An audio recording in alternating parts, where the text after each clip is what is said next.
Hi friends, అందరికీ కూడా మా ఫ్యామిలీ తరపున సంక్రాంతి శుభాకాంక్షలు అండి. సంక్రాంతి శుభాకాంక్షలు తెలుపుతూ ఈరోజు నేను చాలా టేస్ట్గా చాలా ఈజీగా తయారు చేసుకుని పెసరపప్పు పాయసం తయారు చేసే విధానం షేర్ చేస్తున్నాను. ఈ పెసరపప్పు పాయసం తయారు చేసుకోవడానికి ముందుగా ఇక్కడ నేను 1 కప్ అనేది పెసరపప్పు తీసుకుంటే ఒక హాఫ్ కప్ అనేది మనం సగ్గుబియ్యం తీసుకోవాలండి. ఈ సగ్గుబియ్యము వాటర్లో ఇలా నానబెట్టేసేసుకుంటే మంచిగా నానతాయి. ఇప్పుడు తయారు చేసుకునే విధానం, నానబెట్టుకున్న సగ్గుబియ్యం ఒక 2 టైమ్స్ బాగా క్లీన్ చేసుకోవాలి. పెసరపప్పు మనం ఏ కప్పుతో అయితే తీసుకున్నామో సేమ్ కప్పుతోనే 3 కప్స్ అనేది వాటర్ యాడ్ చేస్తున్నానండి. 1 పించ్ సాల్ట్ యాడ్ చేస్తున్నాను. స్వీట్ లో సాల్ట్ వేయటం వల్ల చాలా టేస్ట్ ఉంటుంది. ఒక లీడ్ పెట్టేసుకుందాము. 3 లేక 4 విజిల్స్ వచ్చే వరకు కూడా కుక్ చేసుకోవాలి. విజిల్ చల్లారిపోయింది. ఇప్పుడు ఓపెన్ చేద్దాం.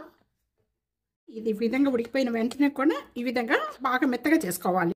ఈ విధంగా బాగా మెత్తగా చేసుకుందా పెసరపప్పు సగ్గుబియ్యం అంతా కూడా సైడ్ పెట్టేసుకుందాం. వేరొక ప్యాన్ లో 2 టేబుల్ స్పూన్ నెయ్యి వేస్తున్నాను. ఈ నెయ్యిలోని డ్రై ఫ్రూట్స్ అన్ని కూడా ఫ్రై చేసుకుందామండి.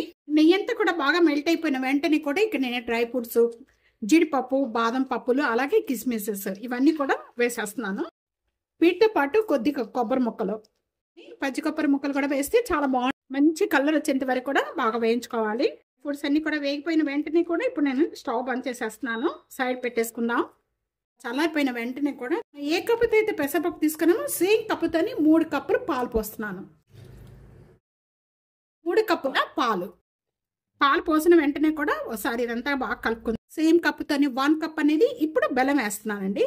స్టవ్ వెలిగించకుండానే ఇవన్నీ యాడ్ చేసుకోవాలి, లేకపోతే పాలు ఇరిగిపోతాయి. ఇప్పుడు ఈ బెల్లం అంతా యాడ్ చేసుకున్న వెంటనే కూడా ఇప్పుడు ముందుగా మనం వేయించుకున్న డ్రై ఫ్రూట్స్ అన్నీ కూడా ఇప్పుడు వేసేసుకుందాం. ఏలక్కాయ పౌడరు కలుపుకుందాము. పెసరపప్పు పాయసం రెడీ అయిపోయిందండి. చాలా టేస్ట్గా ఉంటుంది. చాలా ఈజీగా తయారు చేసుకోవచ్చు. మనం ప్రసాదాలుగా పెట్టుకోవచ్చు, లేకపోతే మనం ఎప్పుడైనా స్వీట్ తినాలి అన్నప్పుడు చేసుకోవడానికి కూడా చాలా ఈజీగా అయిపోతుంది.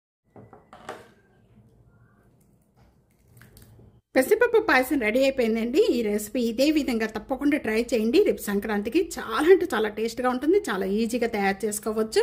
తప్పకుండా ఈ రెసిపీ ఇదే విధంగా ట్రై చేసి మీకు ఎలా ఉందనేది కామెంట్స్లో తెలియచేయండి. వీడియో నచ్చితే కనుక ఫ్యామిలీకి, ఫ్రెండ్స్కి video share and like, comment, subscribe చేసుకోవడం అస్సలు మర్చిపోద్దు friends. Thank you for watching.